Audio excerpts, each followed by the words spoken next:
Hi, I'm the unprofessor Mike Clevin, Skookum One, Big Skookum. I go by other names. But yeah, you can look me up elsewhere other than doing political vlogs, history, science, many things, BC history, BC politics, which I'll get to by the end of this. Because the actions in Paris today, I just saw Act 9 at the Arc de Triomphe, which is only 3 hours old, the video I saw. So, on the heels of the explosion last night on the Rue Trevis, I think it was, which they claim was a gas explosion, but the immediate reaction right now is especially since there was terrorism at the start of this, in Islamic terrorism in Strasbourg at the start of the Gilets jaunes. But this terrorism, if it is terrorism, it's because of French imperialism and globalism is why it's happening, and the French know this. That's part of the Gilets jaunes movement. It's part of why they want France to be reformed and become a pacifist state and a republic owned by the people and run by the people and not by the politicians on the behalf of the bankers and the corporations.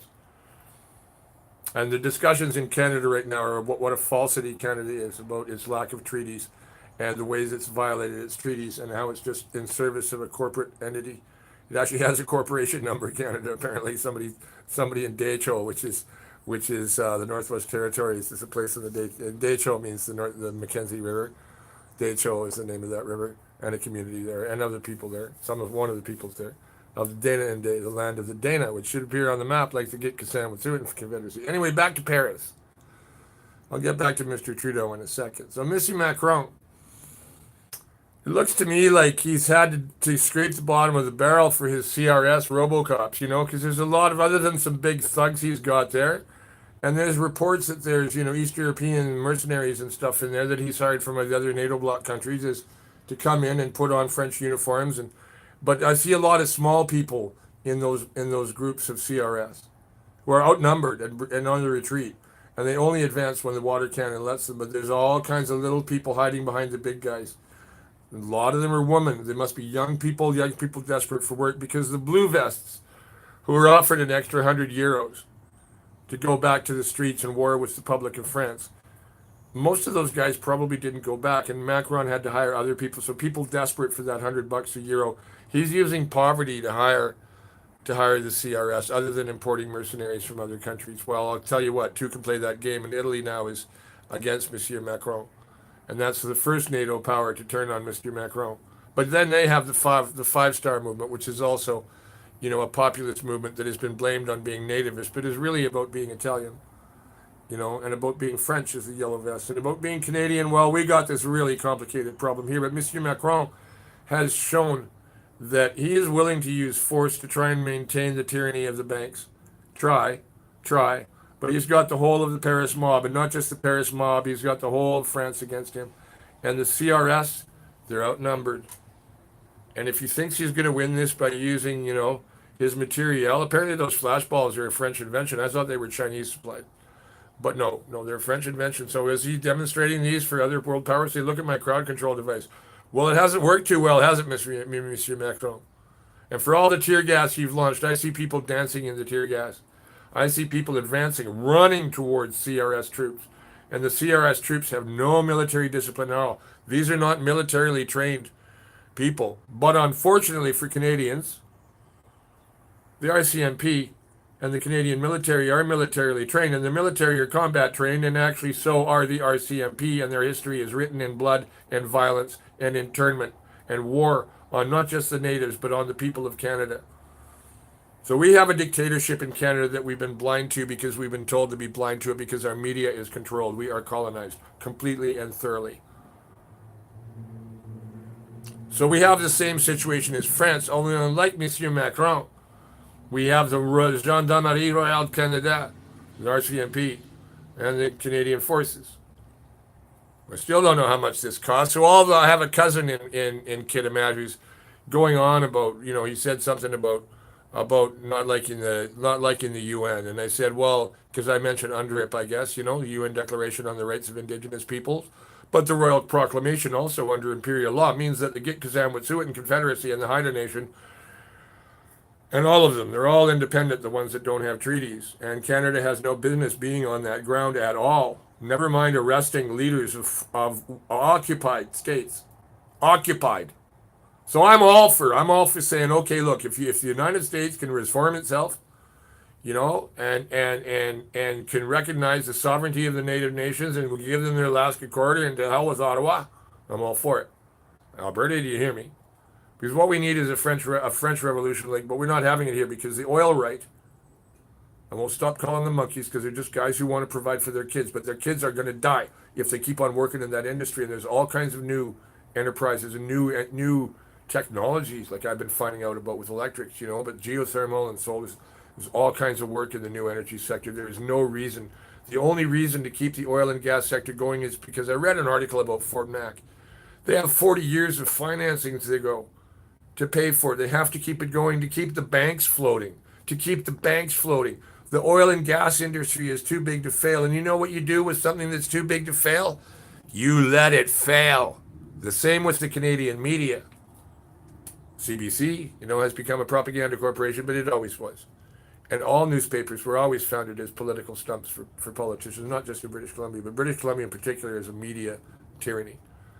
And the tyranny over the suppression of the attitude of the Prime Minister that he has somehow kind of authority to use the RCMP and the military against a sovereign people that his government has never gotten around to signing treaties with, even despite his own promises of reconciliation with the native people. Where reconciliation doesn't happen by sending in armed troops and paramilitaries and arresting people where you don't belong. Mr. Trudeau, you're shameful. You're an embarrassment to the whole of Canada. But the whole of history is an embarrassment to the whole of Canada. The rest of the world needs to wake up to the dark truths of Canadian history. We're a corporation. We're a corporate lie. And we're actually 10 different peoples with a false nationality concocted since 1967, the centennial year. And the new constitution, which was really, the new constitution was just about giving the premiers more power. It was Trudeau's attempt to get Quebec to be part of a unified country. Quebec doesn't want to be. Quebec is within the Confederation as we have it. It's a convenience to keep it going. But I don't see any reason why the autonomous countries within Canada shouldn't be recognized, be it the Ghanaian-Gaga, which is the Mohawk Confederacy, the Six Nations, the Mi'kmaq Confederacy, the Kainai, the Tarzans First Nations, the Dana Day, the Gwich'in, the Wet'suwet'en, all of them, the Stolo, the Squamish, why they can't be on the map as autonomous countries within Canada, within a common duty-free zone, except we have this other problem. We have these treaties with China, which is why this violence is happening by the state against the native people of the Northwest. And the other problem is we have the immediacy of the United States in all ways in Canadian colonialism. We can't take our country back without fighting with the power to the south of us, which is 10 times our size. So that's the bitter truth of it, Canada. It's the bitter truth. But Mr. Trudeau right now, he's being like Monsieur Macron. He's trying to use armed force. Better armed force than the CRS is, to be sure. The CRS look like little amateurs out there. They're not even as good as film extras. Believe me, they aren't. I know, because I've been on military film sets. The guys on film sets at least know how to march. Good God, those guys in the CRS are pathetic and backing up, and if tear gas and flashballs are all you got, Mr. Macron, are you going to roll out the tanks next? Because I know there's a lot of military veterans in the French forces, in the ranks of the Gilets jaunes, especially older people. And the young people, I see them running into the water cannons, challenging the water cannon, daring them. These are people that won't give up. And this is also true about the Canadian First Nations. The woman yelling at Mr. Trudeau in Kamloops yesterday, the one woman, and him saying to the one who was there open arms, he says, I want to deal with you in partnership. Well, where is the partnership, Mr. Trudeau, when you arrest somebody's leaders without wanting to talk about the constitutional legalities of what you're doing? The illegality of what you're doing. And you're no better than Monsieur Macron. And you will use violence. I know you will. That's what Mr. Macron is maybe demonstrating. That the globalists will do anything. The banks will do anything. Like they did with Occupy. They will use armed force. The whole history of Canada is written by armed force or the threat of it. Or the use of a national paramilitary, or in the case of Ontario and Quebec and Newfoundland, provincial militaries. The OPP, the SQ, the RNC, the Royal Newfoundland Constabulary. We used to have the BCPP, and they were kind of like rancher boys, that knew how to ride horse, and they knew the community. They wouldn't beat up on the Doukhobors, and it was why I think WAC Bennett brought in the RCMP And he was also concerned about American annexation because of the Columbia River thing. You know, that the two rivers policy was not about using the Peace River and the Columbia. That was his compromise.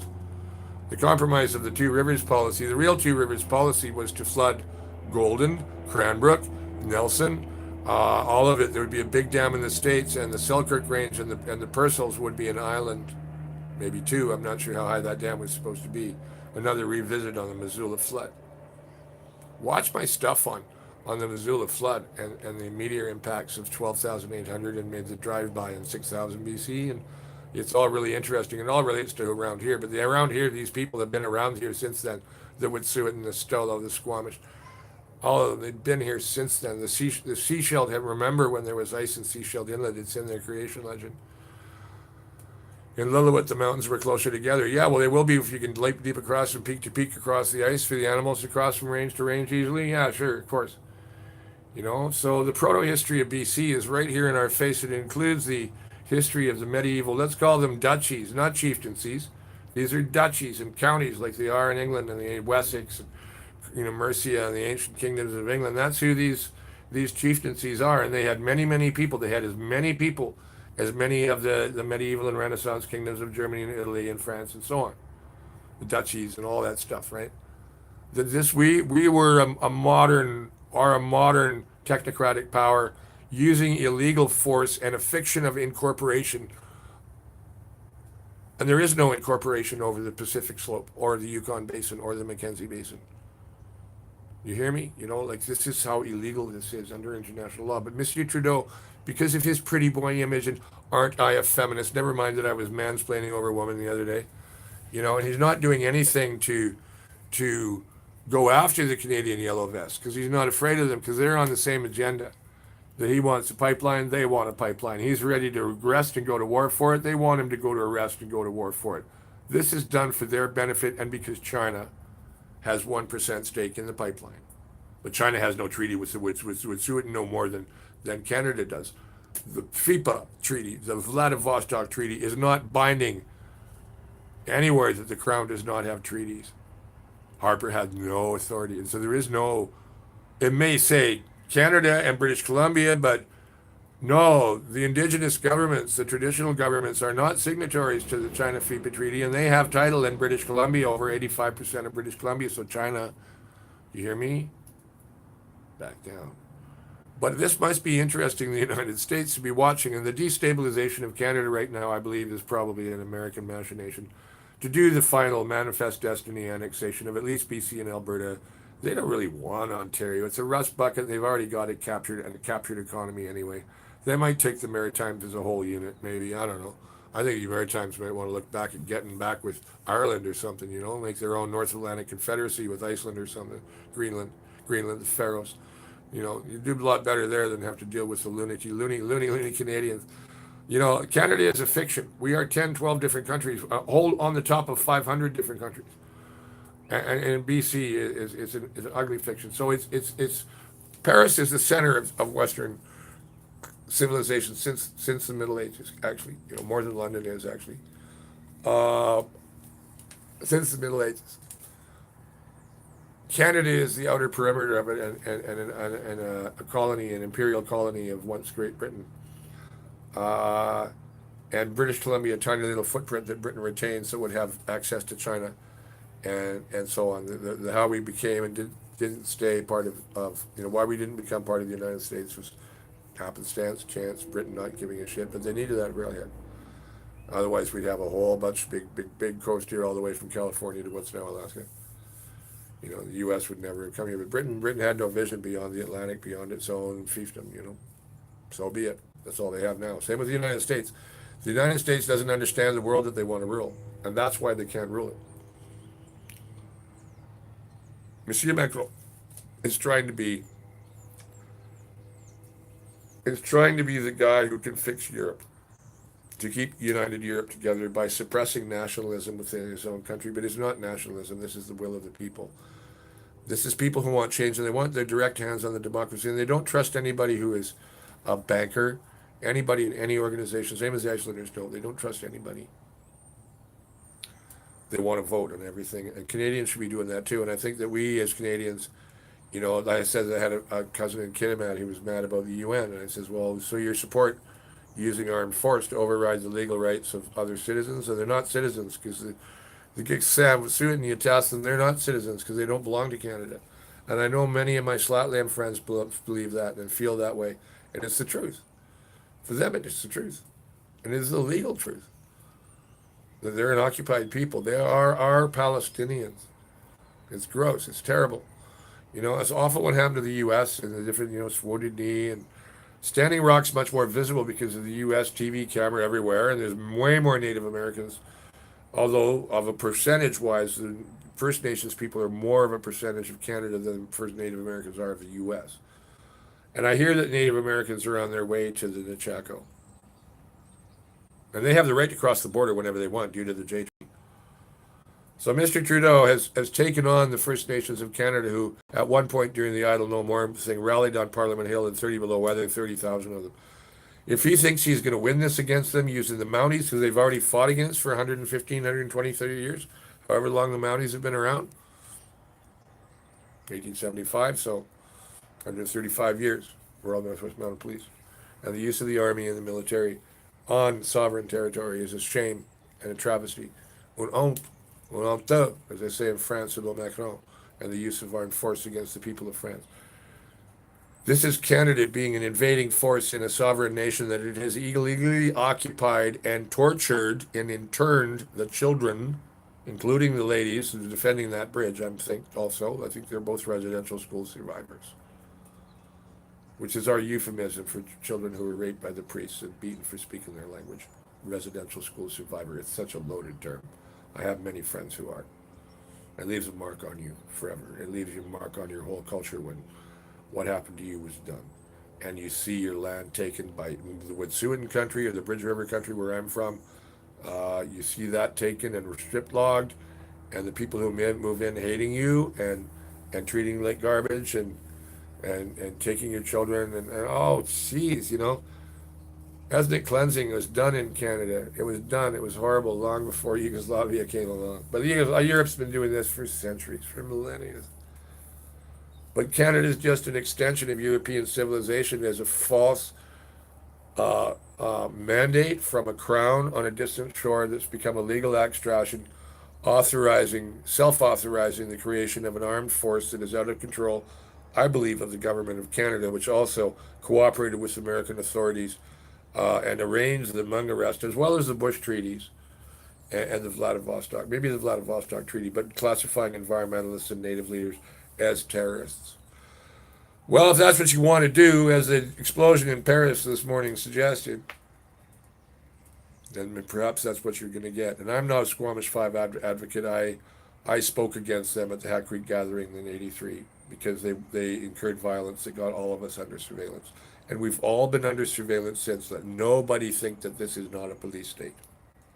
That's why I'm using the live broadcast rather than trying to record this, because if I did this, I record on YouTube, and it stopped when I started talking about certain things. So I'm putting it live, so if I get cut off. Last time I got cut off because the battery power was out. But I walked the Arc de Triomphe, and I think some of what I saw was at Concorde. Also, I know Paris a little bit. I was there when I was young. Beautiful city. Smells like dog shit and perfume. Fabulous city, though. And the people, you know, this is the home of the Sorbonne and more revolutions than I know how to count, you know. And Macron sitting at Louis XIV's death at Versailles, lecturing the French people on how he was a Democrat and they were not, and he would not obey the mob, and he would restore order with his little RoboCops that are frightened and running away from the mass of the French people who are not afraid of them anymore. We now have, I think, the Italian people on their side. So this is the breakup of EU. The NATO European unification, I was told when I was young, was always improbable and difficult. And despite the attempts to unite Europe into a single state that the EU has tried, it has failed and it's coming apart at the seams from its very core, from Paris itself. From Paris itself. From Lyon, from Bordeaux, from every city in France, there is a new revolution coming, every bit the same one as 1789 against the rich, against the powerful, against the power of government and not the power of the people. So I don't know that this will turn into the democracy, you know, the true democracy that they want, the greater referendum democracy, or what that might spawn in terms of laws, you know. The 1789 revolution spawned the Directorate, otherwise known as the Terror, and a gentleman like Robespierre and Danton, Marat, who are real radicals, and Robespierre especially, and overturned not just the moral order, but the intellectual order. Crazy times, crazy times. And out of that was born a certain Napoleon, certain Corsican named Napoleon Bonaparte. And then revolution after revolution since. And there's the Peasants' Revolt of 1389. There's a couple of videos, excellent ones, from, I can't remember the name of the show now, BBC guy, on what went down then, you know, and when the people rise up, you know, because it was that song, you know, A Power to the People, but there's also that line of, there's a famous line of the revolutions: the people united will never be defeated. And this is what Mr. Macron has to understand, and what Mr. Trudeau has to understand about the First Nations. That the First Nations are united, and synthetic nationalism and the use of troops and paramilitaries designed who are organized to suppress local independence for the West and to subdue the West and to suppress the Indians has got to end. We need to break up the RCMP. We need to break up the media. We need to have the Aboriginal people in control of their own territories on the map. There is no need for custom zones or hostilities. It can be like the Faroes in Denmark within the Kingdom of Denmark, or Faroes and Greenland within the Kingdom of Denmark. We can have a confederation of sovereign nations within the Dominion of Canada, and they can be all over the place, not just in British Columbia, in Daicho, in Gwich'in, Cascadena, all of them. The Great Cree Nation should exist on the map, quite clearly, the same way as the Great Sioux Nation should. So let's stop pussyfooting around. And how many millions does it cost for those troops and that RCMP operation that just took place in Houston, BC? How many? How many $1 million did that cost us? I'm asking my cousin in Kitimat. How many $1 did that cost your tax bill? And how many $1 in court are you willing to spend to keep on denying that the natives have sovereignty and should have a role in the government of this country and its landscape? You complain about them wanting money. Oh my God. You know, how much does it cost them? Never mind personal damages, just in timber alone. How much does it cost them? So, because of that, you have how many millions of dollars does it cost to do the military operation? How many millions of dollars to continue fighting in the courts? It cost $50 million to fight the Chilcotin case, I think it was. And Delgamuuk was like a lot of money. They complain about all the rednecks complain about the Omar Khadr case. But they don't complain about spending on rights, on native case, fights against native rights, which always lose. Because the Constitution is quite clear, Section 23, Aboriginal rights are protected. You know, and when there's no treaty with the Crown, the implication of that is very direct. They have sovereignty. So just stop fighting it. So how many millions does this cost us? And you want to talk about an immigrant kid who the Americans framed and beaten and tortured because Stephen Harper was, I want to use vulgarities with George Bush, you know, but we have a treaty with them that now allows them to send troops into Canada for any reason, whenever they like. It's even worse than the Vladivostok Treaty, and most Canadians aren't told about that because, guess why? Your media has colonized Canada. You're not told about things that they don't want you to know that are critical to your future, including the fact that oil and gas, you know, we all know that Shell Oil and the Seven Sisters and Chinook, all of them is lying since the 70s and spending money on lies. You know, now I see the sky falling, kids. The sky really is falling and the seas really are rising. And you want to talk about your job and keeping an industry going for 40 years to keep the banks solvent and not lose the real estate value of your house in Fort Mac. Holy shit, you know? And in the meantime, people are sleeping on the streets and old people are dying because they don't have homes, you know, or in France they're dying because they're being beaten and you know, Native people are dying, kids are dying because life is so hopeless they kill themselves or they die in accidents or car crashes. There's not just white hockey kids in Alberta who die. Native kids die all the time. Do we have TV? We do have TV specials on them. Actually, it's designed to make us feel guilty. But the reality is the economic robbery of Canada, the economic robbery that is the Dominion of Canada, and the way the North and the West were taken by violence and the way Newfoundland was blackmailed in, and it's all a tax hog, and even the immigrants, the new nations, I call them the new nations, they're being imported to support the pension plan that the rednecks are thinking they're going to lose if they don't build that pipeline. How are you going to pay for free education if we don't build Site C? How are you going to build free education? Well, you know what you do? You just provide free education and start other industries and invest in other sectors. And all you oil monkeys out there on the prairies who are driving towards and had that terrible demo where you mocked the native woman in Regina because she was a woman, because she was native. Holy shit, buddies. You know, Dixie, Dixie, Dixie, Saskatchewan, go ahead, join the United States. Fly the stars and stripes. Make the 51st, second, and second stars, but don't have the boundary include the native lands. They don't want to be part of you. Look at what you just behaved like them toward. But, you know, you guys are talking about you want to keep your high paid jobs going because you don't have enough work, you know, because you need more oil soil. No, no, no. You learn how to sell something else, bitches. It's so obvious to anybody from outside the world, to anybody anywhere else. You know, you struggle to survive.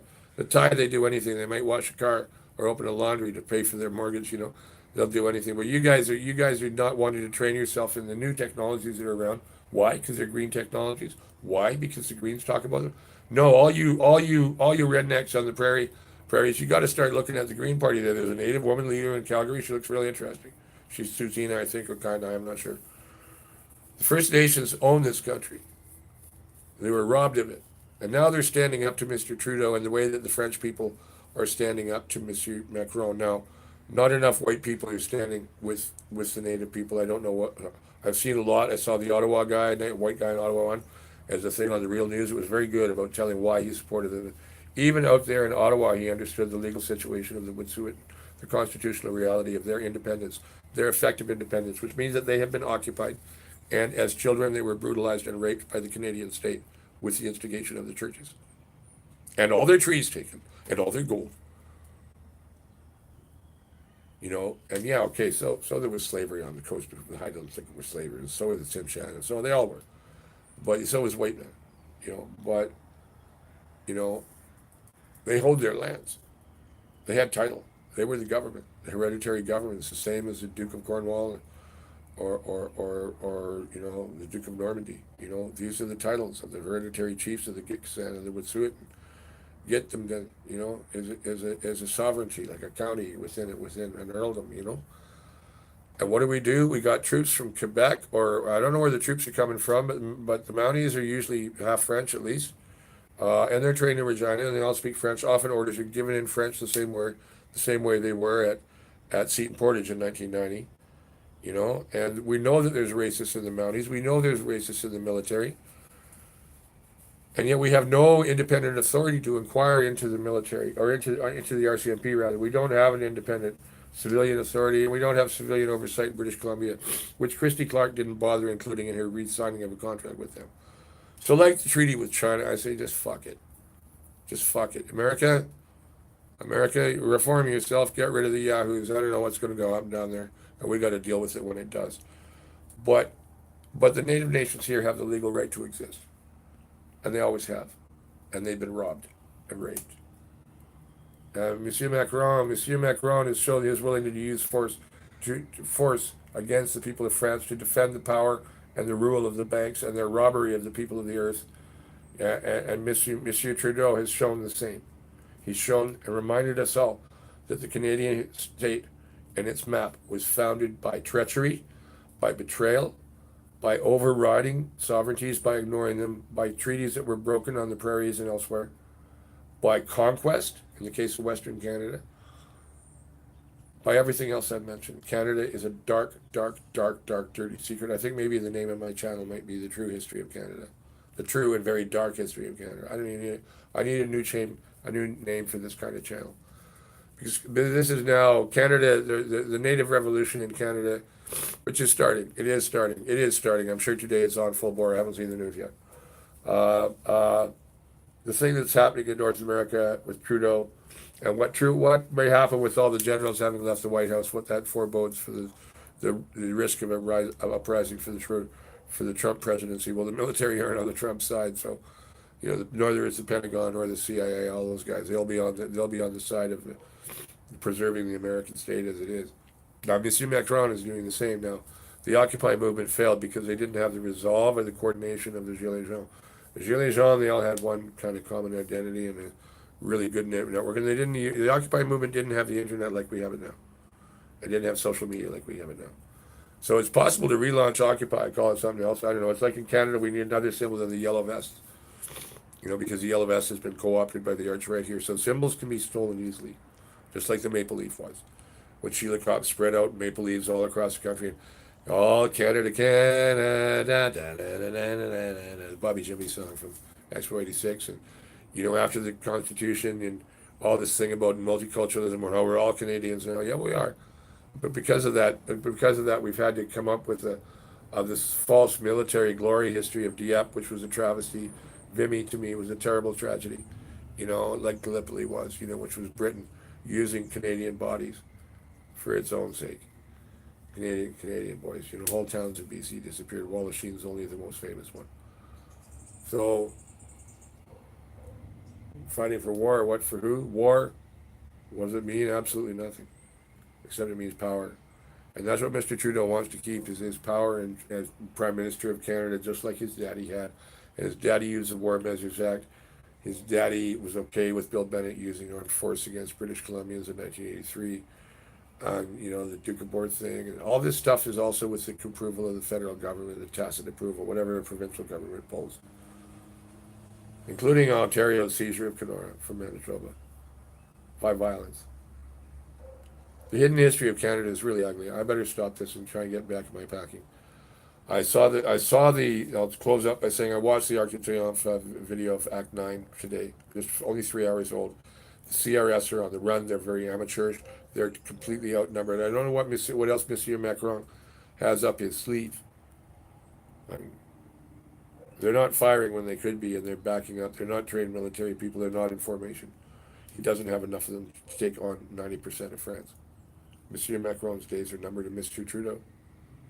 Your use of the paramilitary and the military against the Wet'suwet'en Nation is going to turn the whole of Native Canada against you, and a lot of white Canada against you too, more than the rednecks already are.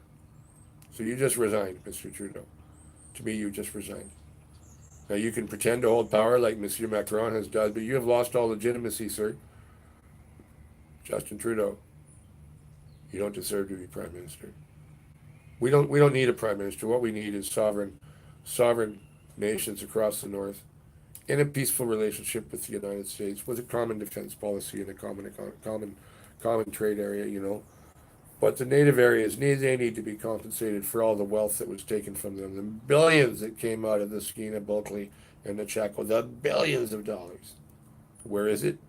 I don't know. Bank accounts in Tokyo and China and New York and London, maybe. I don't know where all that money went. Canada is a sad story. British Columbia is a beautiful place. I love my province. I don't like our government at all, I don't like our history. Our history, the more I know about our history, the more disturbing it gets. But it's disturbing because I care about humanity and I care about people being fair and care about, I don't have material ambitions. I don't want power. I don't want money.